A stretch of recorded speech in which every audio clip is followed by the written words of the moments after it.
Olá, olá, queridos alunos, tudo bem com vocês? Hoje a gente vai dar continuidade aqui pensando em todo o desenvolvimento histórico das nossas concepções pedagógicas, tendências, né? Como podem ser chamadas aí as nossas pedagogias também, ok? Então agora nós vamos entrelaçar aí, já iniciando, já vimos a parte que concebe toda a pedagogia tradicional, toda a concepção tradicional. Agora a gente vai dar continuidade ainda dentro do liberalismo, tá? Então, como que isso se deu ao longo da história. Então, o que a gente vai conceituar aqui, gente? Já coloquei alguns autores, tá? Para você ir anotando aí no seu caderno, já conseguir conceituar certinho. Porque, assim, a prova, né, o examinador, a banca, ela pode trazer o autor ao invés de colocar a concepção. Então você vai olhar para o autor, se você conseguir saber quais são os autores de cada concepção, você vai conseguir responder as questões de prova de maneira muito mais fácil, porque você vai olhar para o autor, por exemplo, Montessori. Eu já sei que a Montessori é aqui da progressivista, né? Então eu já sei que realmente eu estou falando de uma pedagogia progressivista. E como que isso vai se dar ali ao longo da história? Skinner, tecnicismo, né? Então tudo isso a gente vai estudando aqui ao longo das nossas aulas para que você vá decorando também, ok? Gente, aqui as nomenclaturas, né, que eu já havia colocado na outra aula, mas só para a gente conseguir relembrar, como pode ser chamada de pedagogia liberal ou até concepção liberal. Ok? Então agora a gente vai para nossa renovada progressivista. Tá? Lembra aqui do vista para não confundir, né, com progressista. Ó, progressivista, tá? Lembra que é os dois olhinhos. O que acontece? De 1930 a 1970 permeou a renovada progressivista. Quais são os nossos principais autores? De Crowley, Brunner, John Dewey, Piaget e Montessori. Tá? Maria Montessori. Esses são os principais autores aqui. Nós temos 5, tá? Dentro desta relação. Então é importante que você lembre desses 5 autores para quando você ver justamente esse autor na sua prova, você já saber de qual tendências estamos abordando, tá? Então a trajetória histórica desta concepção é de 1930 a 1970, ok? Então agora, como que a gente vai trabalhar aqui? Então, John Dewey e Maria Montessori são os autores mais importantes e mais cobrados aqui. Gente, guarde com muito carinho, tá? John Dewey e Maria Montessori são os autores que mais caem nas questões, tá? Então, sempre quando lembrar do John Dewey, lembrar da pedagogia por projetos, tá? Se eu vou fazer um projeto, gente, todo projeto tem início, meio e fim, datas pré-determinadas, cronograma, plano, é realmente algo que vai ser consolidado ao longo daquela problemática. Eu quero resolver um problema, tá? Esse é o ideal aqui dentro da concepção do John Dewey, tá? E lembrar, gente, que tanto a renovada progressivista e a não diretiva, de acordo com o Saviani, ele vai falar que é na escola nova, tá? Ele vai chamar somente de escola nova. Então pode ser que a sua prova traga as outras abordagens. Estou retomando o que nós já vimos lá no primeiro bloco, tá? Então sempre quando lembrar, retomando aqui, né, sobre a nossa renovada progressivista, o John Dewey, lembrar sempre da pedagogia do êxito por projeto, sempre lembrar de realmente colocar prática a esse sentido de aprendizagem para o aluno, tá? Um projeto que tem início, meio e fim, eu vou resolver um problema ali com o meu aluno, tá? Piaget, gente, trabalhou com a tese do desenvolvimento mental infantil, então ele tem muito esse cunho, ele é pai do construtivismo, né? Então voltado aqui muito a essa relação de como o meu aluno constrói conhecimento dentro de uma relação biológica, tá? Então nós temos aí todos os estágios, né, do desenvolvimento mental infantil, cada fase, o Piaget vai atrelar aqui dentro dessa concepção. Então, claro que quando nós estudamos Piaget a fundo, nós vemos todas essas abordagens, mas é importante a gente entender que ele pegou essa relação biológica da criança, tentando entender como que a criança se desenvolvendo dentro do seu processo, tá? Então, entender que esse desenvolvimento foi estudado, validado, positivado por ele, por isso que ele é um dos principais autores aqui desta concepção, tá? Então, também pensando nessa relação. Mas claro que John Dewey e Maria Montessori também caem bastante, a gente vai conceituando aqui ao longo da nossa aula eles, tá? Então, ó, gente, papel da escola dentro da renovada progressivista, tá? deve satisfazer os interesses do aluno, tá? Deve satisfazer as exigências sociais de um processo ativo. Então, eu estou falando do quê? De projetos do aluno colocar a mão na massa, tá? Então, preocupa-se aqui com a correção da marginalização. Então, fugindo dessa marginalização, eu quero impor toda aquela prática para o meu aluno conceituar. Adaptação dos indivíduos a dado contexto, as normas sociais, modos de viver em sociedade. Então, perceba que há aqui muito uma relação. A escola, ela serve para realmente eu trazer esses meios de correção, de repente ali nos modos de marginalização que o meu aluno está sendo colocado. Agora a escola, ela vai realmente corrigir isso. Então eu quero preparar um aluno para a prática social dele. Então esta é a ênfase aqui. Então, se eu quero que o meu aluno seja um trabalhador de determinada área, então eu vou oferecer um projeto, eu vou oferecer uma oficina, igual a Maria Montessori coloca, para realmente o aluno executar aquilo posteriormente, tá? Então eu quero dar realmente essa prática, essa experiência, para que ele viva isso e depois permeie isso perante a sua vida, tá? Então aqui sempre respeitou as individualidades, a autoeducação, tá? De acordo com Maria Montessori. Então, o que acontece, gente? Maria Montessori, quando lembrar dela, lembrar das oficinas montessorianas, tá?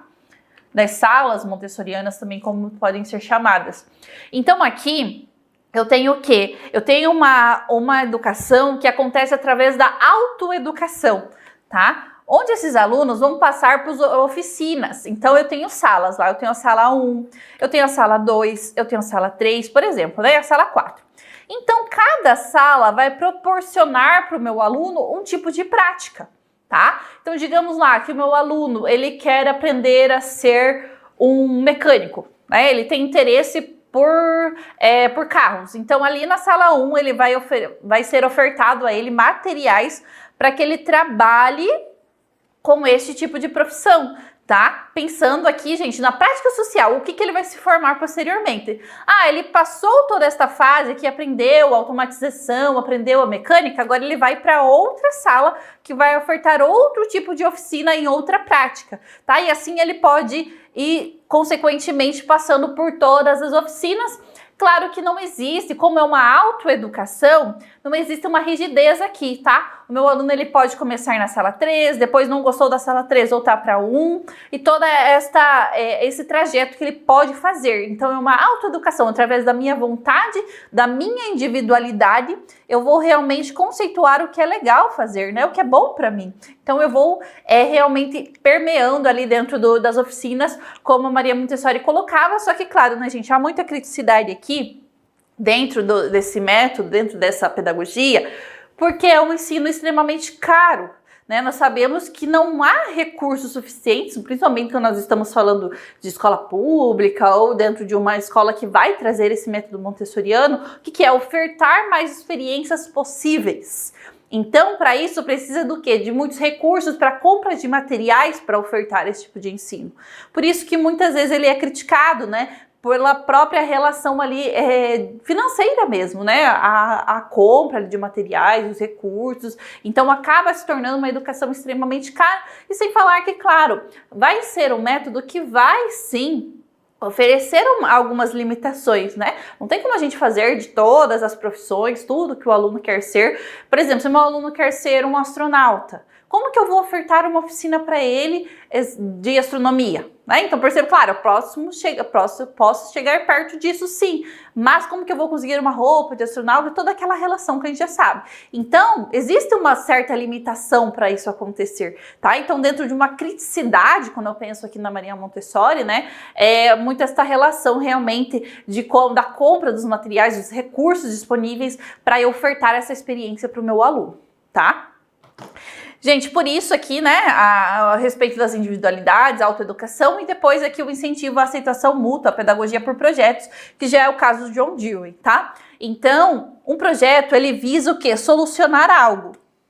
Então, eu quero encontrar uma solução para determinado problema. Existe uma problemática e essa problemática será resolvida com determinado projeto. Então, vamos montar um projeto lá para fazer algo na escola, né? Vamos fazer uma horta, de repente para doar tudo que vai ser colhido na horta para a comunidade, né? Então, perceba aqui também a relação da experiência, né, da prática relacionada à pedagogia por projetos, que é de acordo com as obras de John Dewey, tá? Tudo que ele validou ali perante essa educação.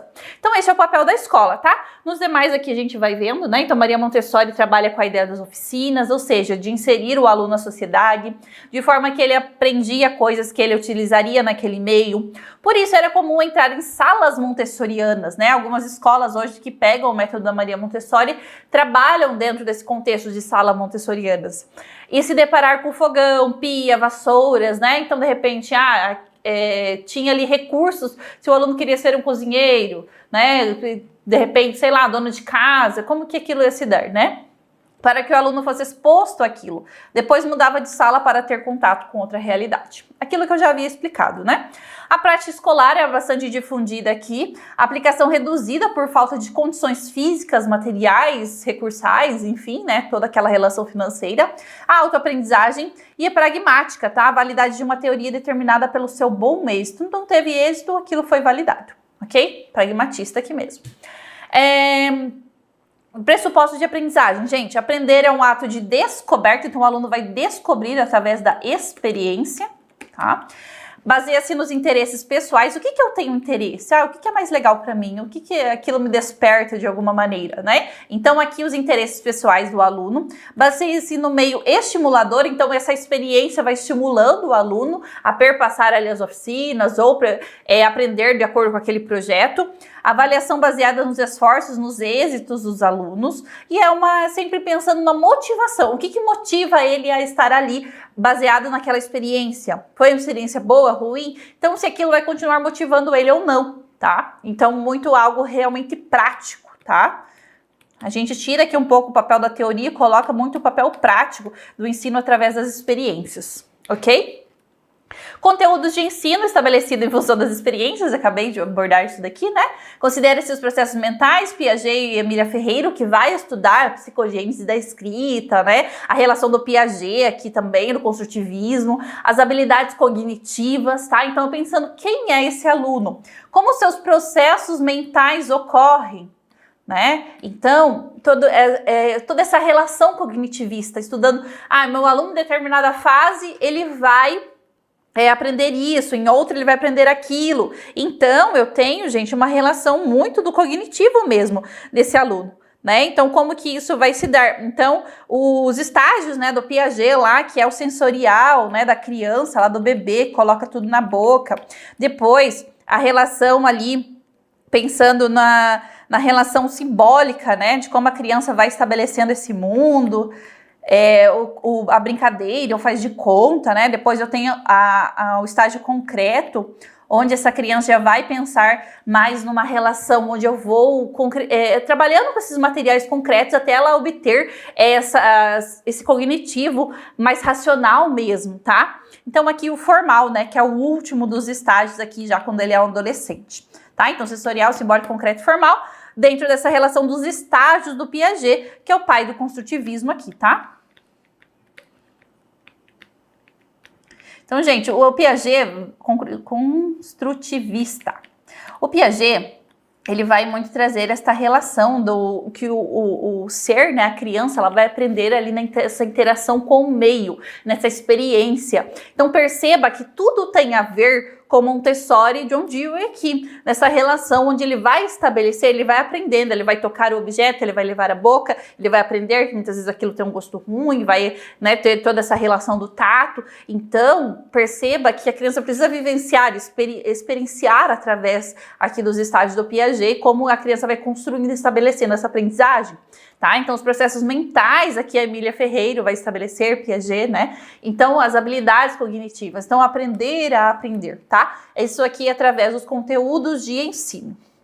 Tranquilo? Gente, a relação do professor e o aluno, o professor aqui não tem lugar privilegiado, o professor aqui é um auxiliar, tá? Ele vai auxiliar no processo. O professor auxilia no desenvolvimento livre, espontâneo do aluno, é chamado de autoavaliação, autoiniciação, autodisciplinado. Então, é ele que vai tomar a frente de tudo, o professor sempre no seu papel de auxílio ali somente, tá? O aluno disciplinado é aquele solidário, participante, respeitador de regras do grupo, e cada vez a gente motivando esse aluno para ser assim. Tá? Motivação realmente elencada aqui para que realmente esse ser seja um ser livre, espontâneo, que realmente seja solidário, participativo, que respeite as regras, tá? Respeite o grupo, ok? Então esse é o estabelecimento da relação professor-aluno aqui na renovada progressivista, tá? Mais alguns autores, tá, gente, dessa relação aqui que vão de acordo com os mesmos pensamentos. Então, De Crowley, o Brunner, o Dewey, a Emília Ferreira, o Piaget e a Montessori, que nós já havíamos falado. Ok? Tá, complementando. Então, Demerval Saviani, né, lembrando lá você que ao invés de falar que essa pedagogia liberal renovada progressivista, ou até a próxima, né, que nós vamos ver, a renovada não diretiva, ele vai utilizar o termo escola nova. Ok? Que o principal representante é o Anísio Teixeira, né? Que tanto contribuiu aí para a educação brasileira. Ok? Então, gente, agora nós vamos para a nossa próxima concepção, para a nossa próxima tendência, para a nossa próxima pedagogia da época, né? Que era considerada renovada não diretiva. Por que não diretiva? Porque não tinha uma direção certa, tá? Ela mostrava vários caminhos, então por isso não diretiva. Aqui, os principais autores é o Carl Rogers e o Alexander Neal. Tá? Aqui, pedagogia nova ou escola nova também pode ser chamada, que durou aí dessa fase de 30 até 1970, tá? Então, lembrar desses principais autores, o papel da escola aqui, preocupa-se com problemas psicológicos. Então, perceba, dentro dessa relação onde eu falo que não há uma direção, quanto eu tenho lá um papel muito na experiência, no convívio do aluno, essa relação do meio, o que esse meio vai proporcionar a ele. Então aqui eu tenho uma direção que não vai para o cognitivo, ela vai para uma relação psicológica primeiramente. Eu quero entender esse ser, o que ele está passando perante a sua vida, através desta análise psicológica, emocional, de quem é o meu aluno. Agora eu trago isso para realmente a aprendizagem acontecer, tá? Então primeiro pensa-se no psicológico para depois colocar o cognitivo perante essa aprendizagem, tá? Se o meu aluno tem o psicológico aqui, está bem desenvolvido, né? Está bem colocado, não está com nenhum problema que vá atrapalhar essa aprendizagem, então realmente essa aprendizagem vai ocorrer, tá? Então dentro desta direção aqui, ok? Então, ó, preocupa-se mais com os problemas psicológicos no ensino muito voltado à terapia, tá? Onde essa preocupação com o emocional e psicológico era à frente do cognitivo, ok? Então os problemas pedagógicos sociais ficam para outros momentos, ficam em segundo plano, tá? Após tratar o psicológico. Então meu aluno, como que ele vai... O pensamento aqui, gente, era o seguinte: se meu aluno está com um problema de violência lá na casa dele, se ele está com um problema que ele brigou com a mãe, se ele está com um problema, sei lá, fugiu de casa, como que ele vai conseguir aprender, tá? Então essa preocupação primeiro, qual era o percalço ali psicológico que essa criança estava sofrendo, para depois vir a aprendizagem. Então aqui, de acordo com essa concepção, ele só poderia aprender se realmente esse psicológico estivesse preparado para isso. Tá? Então, por isso, perpassava aí toda a vida desse aluno fora, né, dessa trajetória escolar, ok? Então, o papel da escola aqui era realmente preocupar-se com essas questões psicológicas primeiramente, tá? E tudo vai se basear-se perante isso. Então, o inspirador dessa pedagogia é o Carl Rogers, influenciou aí vários educadores, principalmente orientadores educacionais. A escola de Summerhill aí, do educador inglês, né? O Neal, que o foco aqui era na democracia, na igualdade, tá? Então, muitos esses pensamentos alinhados aqui a essa pedagogia, ok? Não diretiva. Aqui, gente, perpassando, os pressupostos de aprendizagem vão trazer o quê? A motivação que resulta do desejo de autorrealização. Eu quero me autorrealizar como ser nessa sociedade, pensar em quem eu sou, sanar essas questões psicológicas, privilegiando aqui a autoavaliação, né? O ser entendendo quem ele é, perpassando esse autoconhecimento nessa relação emocional psicológica, tá? Conteúdos de ensino, a ênfase no desenvolvimento das relações humanas. O professor aqui, muito nessa relação, gente, que exerce empatia, se coloca no lugar do aluno, tá? Então lembrar bastante disso aqui vai te ajudar. Existe a característica de consideração positiva e incondicional, simplesmente pelo aluno ser humano, além de ter a congruência. Então a transmissão de conteúdos se torna-se secundária. Então primeiro a relação humana, primeiro o psicológico, para depois a aprendizagem, tá? O conteúdo aqui é segundo plano, tá? Então aqui essa relação, vamos colocar aqui segundo plano, conteúdo, tá? Então vão anotando essas características aí no seu caderno, que isso vai te ajudar a lembrar aí na hora da prova, tá? A relação do professor-aluno, gente. O que acontece aqui dentro da não diretiva? A educação era centrada no aluno. Eu estou falando de escola nova, né? Então a escola nova vai se preocupar com isso. Enquanto na tradicional eu tinha uma educação totalmente voltada à centralidade do professor, aqui não, a centralidade é no aluno. Eu quero saber quem é esse aluno. Sanar essas questões psicológicas aqui dentro da não diretiva, para depois eu vir com essa aprendizagem, com esse conteúdo. Então isso faz parte de uma revolução educativa, onde a centralidade aqui está totalmente voltada no aluno, tá? Então visa a formação da personalidade por meio da vivência de experiências, aqui valorizando de alguma maneira também as experiências desse aluno, tá? Foco aqui nas relações humanas, desse social. Quem é esse ser social? O que ele está passando? Tá? Quais são essas questões psicológicas? Os professores devem ser especialistas em relações humanas para realmente conceituar todos esses contextos, conteúdos, todo esse atrelamento, tá? Dos autores, né? Eu já abordei com vocês o Carl Rogers, principal autor da concepção liberal renovada não diretiva, e o New, né? Alexander New, dentro dessa relação. Ok, gente? Então, entendido essa parte, vocês viram que não é difícil, só que grave bem essa relação de como isso vai se dar ao longo do tempo, tá? O que cada autor vai se preocupar mais. Não é que uma abordagem não tem nada a ver com a outra, não é isso, tá? O que acontece é que cada uma tem um foco em específico. Qual é a metodologia, qual é o papel do professor, qual é o papel da escola, qual é a relação de ensino-aprendizagem. Então, cada uma tem um direcionamento específico, mas em alguns momentos elas serão parecidas, tá? Por isso que a gente tem que ter muito cuidado aqui quando vai responder as questões, porque justamente o foco de cada uma muda, tá? Mas dependendo da abordagem, ela pode até confundir você. Por isso que a gente tem que pensar bem nos autores, qual era o foco do estudo daquele autor, o que ele positivou, tá? Para realmente a gente conseguir conceituar ali cada ponto. Agora, a metodologia de ensino, dentro da renovada não diretiva ainda, o método exige um estilo próprio do professor para facilitar a aprendizagem. Então, o professor focado nas relações humanas, que tem o seu estilo dentro dessa aprendizagem. Tá? Então, o ensino focado, o aluno é o quê? O centro aqui do processo, tá? O aluno aqui. Então, tudo vai ser para ele, currículo é para ele, documentos é para ele, tudo, a atividade é voltada nele, tá? Então, aqui dentro desta relação, onde eu estou falando de escola nova, né? Pensando no Anísio Teixeira, toda aquela historicidade que a gente estuda, principal fundador aí desta relação que trouxe para o Brasil todos esses fundamentos da escola nova, tá? Gente, agora a gente vai para nossa última tendência das liberais, tá? Aqui é agora a tendência tecnicista, que vai ter o seu papel aí durante a década de 70 e 80. O principal autor aqui desta tendência é o Skinner, tá? Então a gente vai trabalhar muito a relação do estímulo-resposta, né? Algo bem mais já que está retrocedendo de alguma maneira. Enquanto nós tivemos ali um pouco de avanço dentro desta relação de escola nova, né? Onde Montessori tinha os seus métodos, o Carl Rogers, enfim, né? O John Dewey.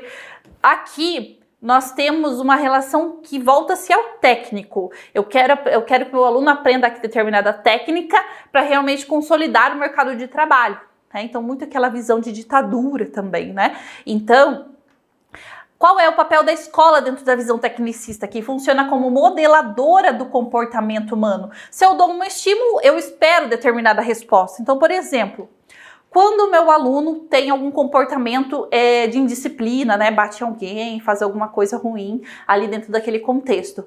Quando eu deixo ele sem parquinho, sem lanchar, perceba que eu estou dando um estímulo para que ele não faça mais aquilo, porque eu espero uma resposta dele. Então, esta ideia aqui, eu aplico determinado estímulo para obter determinada resposta, tá? Esse era os pensamentos aqui relacionados dentro da visão tecnicista.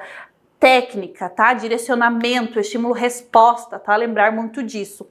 Aqui, gente, contribui para o processo do chá, tá? Conhecimentos, habilidades, atitudes, tá? Vamos colocar aqui para você lembrar. Então aqui eu quero que o meu aluno seja o professor competente, né, dentro dessa relação habilidade e atitude. Opa. Atitude. Então, contribui para o processo dessa competência. Eu quero seres competentes. Claro que hoje a gente ainda tem essa relação, né, dentro do ensino, mas não é só focado nisso, né? Eu quero sim formar seres competentes, mas muito além disso, pensando na integralidade do ensino hoje. Mas nessa época aqui, pensando no ensino tecnicista, eu quero pensando no processo técnico mesmo da coisa, tá? Uma sociedade orgânica, funcional, sistematizada, todo mundo, aquele ensino muito voltado, né? Todo mundo igual, da mesma forma, tendo o mesmo comportamento, que esse aluno seja um aluno, eu quero formar indivíduos eficientes, capazes aí de contribuir para o aumento da produtividade, pensando no capitalismo mesmo, né? Esse ideal de trabalhador, esse ideal de técnicas a serem realizadas, promovendo todo esse desenvolvimento, tá? Então, investimento em escolas técnicas aqui, o ensino profissional, muito colocado nessa época, tá? E a ideia aqui é de manter esse sistema capitalista. Tá? Então eu quero formar ali trabalhadores, eu quero formar ideais dentro dessa relação, eu quero ensinar técnicas para que realmente esses alunos saiam formatados daquela maneira.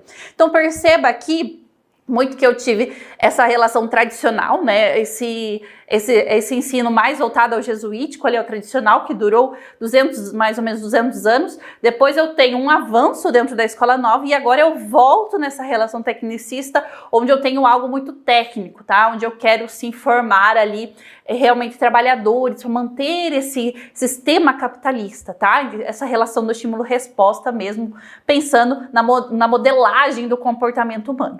Ok? Gente, tudo vai se findar a partir disso, tá? A prática escolar, dentro dos moldes do sistema capitalista, a ideia é manter esse sistema, sempre mantenedora, tá? Introduzida aí em 60, que durou, né, nas décadas de 60 e 70. Ok? Os pressupostos de aprendizagem, o ensino eficiente propõe o bom desempenho do aluno. Então, sempre pensando aí no bom desempenho, a premiação do aluno, né? Eu elogio ele, sabe quando a gente dá estrelinha para os alunos para incentivar que eles tiveram um bom comportamento? Isso vem de uma abordagem mais tecnicista, tá? O ensino é um processo de condicionamento para dar respostas corretas. Eu quero um aluno dentro dessa modelagem. Eu estou formatando dentro daquele modelo. Eu quero formá-lo daquela maneira, tá? Então essa é a visão tecnicista, realmente algo mais técnico, mais rígido, mais robusto ali dentro dessa relação, ok? Aqui, gente, agora conteúdo de ensino voltados aí à transmissão de informações somente, né? Aprender técnicas, eu quero que aprender determinada técnica é aquilo suficiente, tá? Não quero um ser crítico, pensante, nada disso, tá? Princípios científicos e as leis, eu quero que eles aprendam bem essas leis. E princípios findados em princípios científicos aqui de fato. Os materiais didáticos são instrucionais, manuais e módulos de ensino. Tá? Então eu quero realmente trazer uma instrução a ser seguida, eu quero trazer uma técnica, um manual a ser seguido riscamente daquela maneira, tá? Um módulo de ensino específico, tá? Esses eram os conteúdos baseados aqui. A relação do professor e aluno eram relações objetivas com papéis bem definidos, né? Uma postura um pouco mais rígida aqui. O professor transmite a matéria, então um sistema instrucional. Então o professor é como se fosse um instrutor ali. Ele vai ensinar aquilo e pronto, né? Não existe muita relação crítica, social, não. Eu quero realmente aprender a trazer a relação de transmissão de técnicas e matérias. O aluno recebe, aprende e fixa as informações, não questiona, fica quieto, né? Ambos são passivos frente ao conhecimento, aqui tanto o professor como o aluno, né? Relação mecânica. O professor ensina e o aluno apenas aprende. Então, os dois, no caso, se fosse pensar assim, né? Usados pelo sistema dentro dessa relação tecnicista, ok? Autores, gente, Skinner, tá? Lembrar do Skinner, eu dou um determinado estímulo para obter uma determinada resposta. Tá? E nós temos aí toda a relação científica, né, ligada ao Skinner, né, onde eu vou aplicar sim um estímulo para obter determinada resposta. Tranquilo?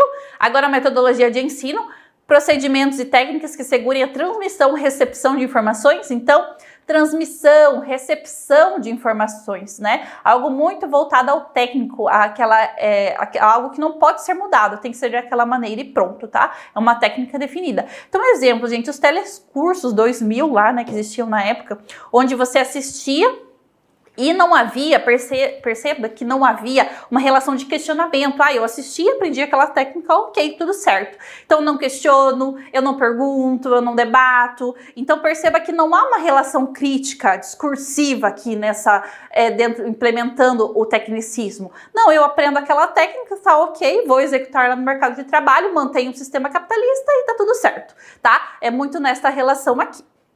Gente, então é isso, tá? Finalizamos a nossa aula aí, espero que você tenha compreendido toda essa relação. Então nós fechamos aqui a pedagogia liberal, tá? Então, dentro dessa relação da historicidade, né, nós já vimos a tradicional, a progressivista, a não diretiva e a tecnicista, tá? Como que cada autor traz essa abordagem, como que isso realmente vão ser cobrados aí na sua prova, tá? E no próximo bloco a gente vai fazer algumas questões, fazendo esse paralelo aí entre as pedagogias, tá? Para realmente a gente conceituar cada ponto, tá? Anote os principais autores, anote a principal característica de cada período aqui, para realmente você conseguir consolidar e fechar esse conteúdo, ok? Gente, então finalizamos, tá? Um beijo, te vejo aí no próximo bloco. Até mais, tchau, tchau.